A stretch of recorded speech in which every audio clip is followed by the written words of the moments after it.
हाय, मैं हूं Dustin प्रेस्लिन, hope through prophecy में। ये वीडियो जो अभी आप देखने वाले हैं, ये शैतान की युद्ध नीति प्रकट करेगा, उसका अंतिम गेम, अंतिम दिनों के लिए। आप सीखेंगे ख्रिस्त विरोधी के बारे में, पशु के चिन्ह के बारे में और यूनाइटेड स्टेट की भूमिका बाइबल की भविष्यवाणी में क्या है। इस वीडियो में ऐसे बहुत से मजबूत सबूत हैं जो मनुष्य के मन के लिए दिलचस्पी लाते हैं। मैं चाहता हूँ इसे देखने के पहले प्रार्थना कीजिए और इस वीडियो को बहुत से लोगों को शेयर कीजिए ताकि ये सच्चाई दुनिया तक पहुंच सके। परमेश्वर आपका मार्गदर्शन करे, आपको आशीष दे इस यात्रा में।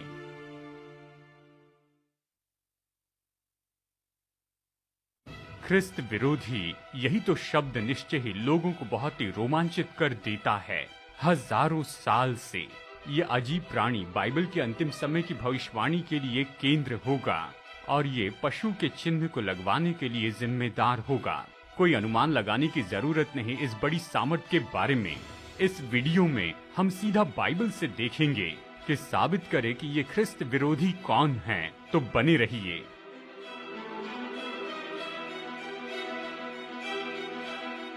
ख्रिस्त विरोधी कौन होगा, इसके बारे में बहुत सी थ्योरी बताई जाती हैं, वो सच में है। और इस वीडियो में हम कोई अफवाह या कोई अनुमान नहीं बताएंगे, लेकिन अभी हम सीधा बाइबल में चलते हैं कि इस ख्रिस्त विरोधी की सामर्थ को पहचान पाए। प्रकाशित वाक्य की अपोकलिप्टिक किताब के बारे में बाइबल कहती है, यीशु मसीह का प्रकाशित वाक्य जो उसे परमेश्वर ने इसलिए दिया कि अपने दासों को वे बातें जिनका शीघ्र होना अवश्य है दिखाए। धन्य है वो जो इस भविष्यवाणी के वचन को पढ़ता है और वे जो सुनते हैं और इसमें लिखी हुई बातों को मानते हैं, क्योंकि समय निकट है। आप पाएंगे कि प्रकाशित वाक्य की किताब तो यीशु की ओर से है और उन पर आशीष कही गई है जो इसे सुनते हैं और इसके वचन को मानते हैं। ये तो ख्रिस्त विरोधी के बारे में संदेश है।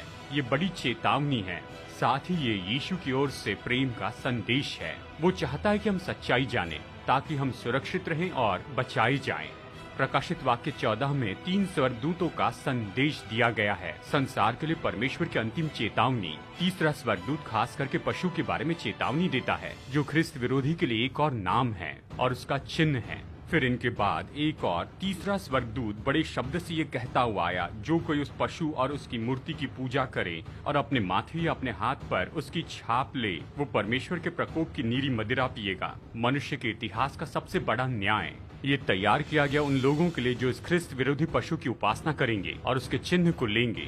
जैसे आप जानते हैं, प्रकाशित वाक्य की किताब संकेतों से भरी है। इन संकेतों के अर्थ को समझने और पहचानने के लिए हमें बाइबल को खुद का अर्थ बताने देना होगा। तो बाइबल के अनुसार ये पशु किसे दर्शाता है? उस चौथे जंतु का अर्थ एक चौथा राज्य है। बाइबल बताती है कि पशु भविष्यवाणी में एक राज्य को दर्शाता है। अब सुन लीजिए मेरे दोस्तों, ये रहस्यमय पशु या राज्य जो पशु की छाप लगाएगा वो स्पष्ट रूप में प्रकाशित वाक्य अध्याय 13 में बताया गया है। मैंने एक पशु को समुद्र में से निकलते हुए देखा जिसके 10 सिंग और 7 सिर थे और उसके सिरों पर 10 राजमुकुट और उसके सिरों पर परमेश्वर की निंदा के नाम लिखे हुए थे। अब हम प्रकाशित वाक्य अध्याय 13 के इस पशु के बारे में देखेंगे और इसकी पहचान के 10 चरित्रों को हम यहाँ पर देखेंगे जो विवरण में बताए गए हैं। इसके पहले कि हम सकारात्मक रूप में इस ख्रिस्त विरोधी की सामर्थ को पहचानें, परमेश्वर इस पशु के बहुत से चरित्र के बारे में बताते हैं, क्योंकि वो चाहते हैं कि उसकी पहचान के बारे में हमारे मन में कोई संदेह न हो। जैसे हम उसके इन 10 चरित्रों को देखते हैं तो खुद से पूछना शुरू कीजिए कि ये सामर्थ कौन है। आप जो इतिहास के विद्यार्थी हैं, आप इसे निश्चय ही पहचान लेंगे, जिसके बारे में इस वीडियो में हम आपको बाद में बताएंगे। एक, ख्रिस्त विरोधी तो समुद्र से बाहर निकलता है। वो कहता है, मैं समुद्र की रेत पर था और मैंने एक पशु को समुद्र में से निकलते हुए देखा। बाइबल के अनुसार समुद्र तो बहुत भारी आबादी के क्षेत्र को दर्शाता है। जो पानी तूने देखा वे तो लोग और भीड़ और जातियां और भाषाएं हैं।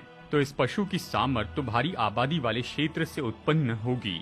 2, मसीह विरोधी अजगर से अपनी सामर्थ, सिंहासन और अधिकार प्राप्त करता है। उस अजगर ने अपनी सामर्थ और अपना सिंहासन और बड़ा अधिकार उसे दे दिया। ये पशु अपनी सामर्थ, अधिकार और यहाँ तक कि सिंहासन और आसन अजगर से प्राप्त करेगा। अजगर कौन है या क्या है?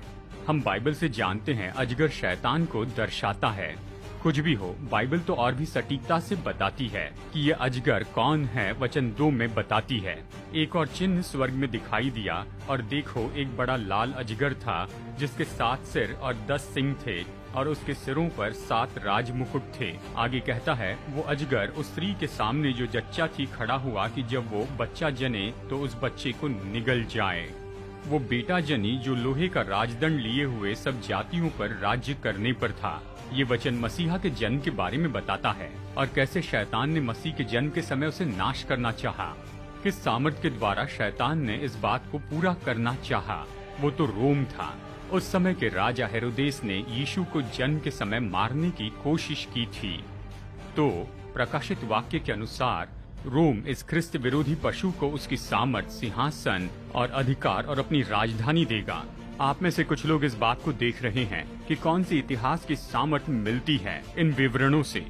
3. ख्रिस्त विरोधी एक वैश्विक सामर्थ बन जाता है। सारी पृथ्वी के लोग उस पशु के पीछे पीछे अचंभा करते हुए चले। उससे हर एक कुल और लोग और भाषा और जाति पर अधिकार दिया गया। स्पष्ट रूप में इस ख्रिस्त विरोधी के पास वैश्विक विश्वव्यापी सामर्थ और अधिकार होगा। 4. ख्रिस्त विरोधी परमेश्वर की निंदा का दोषी है। उसके सिरों पर परमेश्वर की निंदा के नाम लिखे हुए थे और बड़े बोल बोलने और निंदा करने के लिए उसे एक मुंह दिया गया और उसने परमेश्वर की निंदा करने के लिए मुंह खोला कि उसके नाम और उसके तंबू अर्थात स्वर्ग के रहने वालों की निंदा करें। बाइबल परमेश्वर की निंदा के 2 तरीकों को बताती है, पापों की क्षमा की सामर्थ का दावा करना और स्वयं परमेश्वर होने का दावा करना। इस पशु का अधिकार तो दोनों प्रकार की निंदा का दोषी होगा। ये किस संगठन की यहाँ पर बात कर रहा है, हम इसे जल्दी ही देखेंगे। नंबर 5. ख्रिस्त विरोधी भविष्यवाणी के 42 महीनों के लिए शासन करेगा। उसे 42 महीने तक काम करने का अधिकार दिया गया। बाइबल की भविष्यवाणी में भविष्यवाणी का एक दिन 1 साल के बराबर होता है। हम ये सिद्धांत देखते हैं गिनती अध्याय 14 वचन 34 में और यहजकेल 4:6 में भी।